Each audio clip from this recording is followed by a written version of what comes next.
Hi guys, welcome back. Today we're going to read chapter 2 of Freckle Juice. And when we left off yesterday, Andrew was deciding whether he thought there was really a recipe for Freckle Juice or not, and whether it was worth his money to pay for it. So chapter 2. That night, Andrew had trouble sleeping.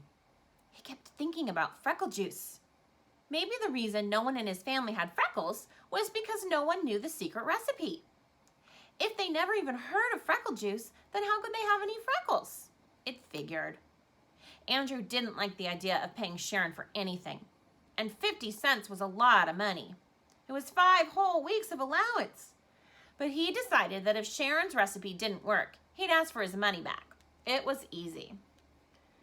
The next morning, Andrew turned the combination of his safe bank to just the right numbers, 4 on top and 0 on the bottom. He took out 5 dimes. He wrapped them in a tissue and stuffed the whole thing in his pocket. He didn't have time to wash his ears or neck or anything. He wanted to see Sharon before the last bell rang. "Bye, Mom," Andrew called. "Andrew Marcus, wait a minute." His mother hurried over to him. She had almost tripped on her long bathrobe. The curlers in her hair scratched Andrew's face as she checked his ears and neck. "Please, Mom, can't we just skip it this once?" Andrew begged. Mrs. Marcus stepped away from Andrew.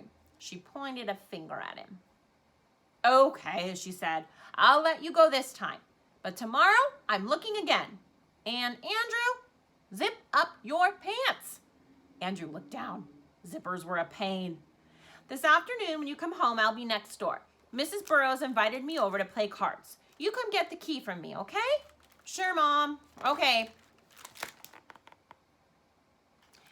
Andrew raced to school. He could hardly wait to see the secret recipe. First, he'd look at it, and if it didn't seem any good, he just wouldn't pay. Sharon was already at her desk when Andrew arrived. He went right over to her. "Did you bring it?" he asked. "Bring what?" Sharon opened her eyes real wide. "You know what? The secret recipe for Freckle Juice." "Oh, that! I have it right here." Sharon patted her pocket. "Well, let's see it." "Do you have the 50 cents? Sharon asked. "Sure, right here." Andrew patted his pocket. "I'm not going to show it to you until you pay," Sharon said. Andrew shook his head. "Oh, no. First, I want to see it." "Sorry, Andrew, a deal's a deal."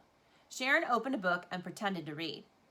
"Andrew Marcus," Miss Kelly said, "will you please sit down? The second bell just rang. This morning, we'll begin with arithmetic. Nikki, please pass out the yellow paper. When you get your paper, begin working on the problems on the board." Andrew went to his seat. He took out the tissue with the 5 dimes out of his pocket. He held it near the floor and aimed it towards Sharon. She sat in the next row. Sharon stuck out her foot and stepped on the tissue. Then she slid it over until she could reach it with her hand. She bent down and picked it up. Miss Kelly didn't notice.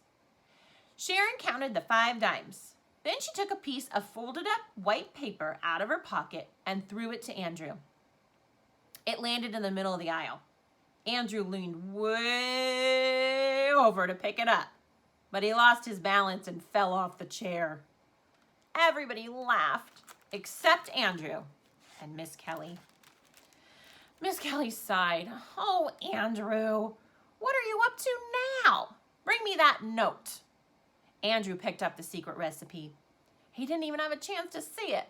It wasn't fair. It cost him 50 cents for nothing. He handed it to Miss Kelly. She read it. Then she looked up at him. "Andrew, you may have this back at 3 o'clock. She put it in her desk. "I don't want this to happen again. Do you understand?" "Yes, Miss Kelly," Andrew mumbled. "Good. Now let's get that arithmetic done." Miss Kelly wasn't too bad, Andrew decided. She could have ripped up the recipe or sent him to the principal's office or even made him stand outside in the hall by himself.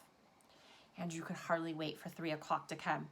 He didn't bother counting Nicky Lane's freckles. Soon, he'd have his own. When the second bell finally rang and the class marched down the hall, Andrew went up to Miss Kelly. She held the piece of white paper and waved it at him. "Here's your note, Andrew.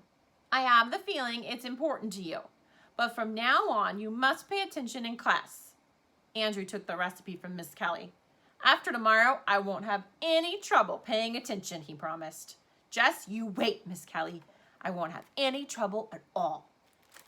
Okay, that's the end of the chapter. So today, what I did is I posted in our classroom a recipe card. And if you want to, just for fun, you can come up with your own recipe for what you think is in Freckle juice. And I'll give you a clue. It's really gross. So if you want to come up with a recipe, you guys can send it to me, or you can post below in the comments what you think like maybe the magic ingredient is in Freckle juice. And tomorrow we will find out what is in Freckle juice and if Andrew decides to drink it. Okay, see you tomorrow.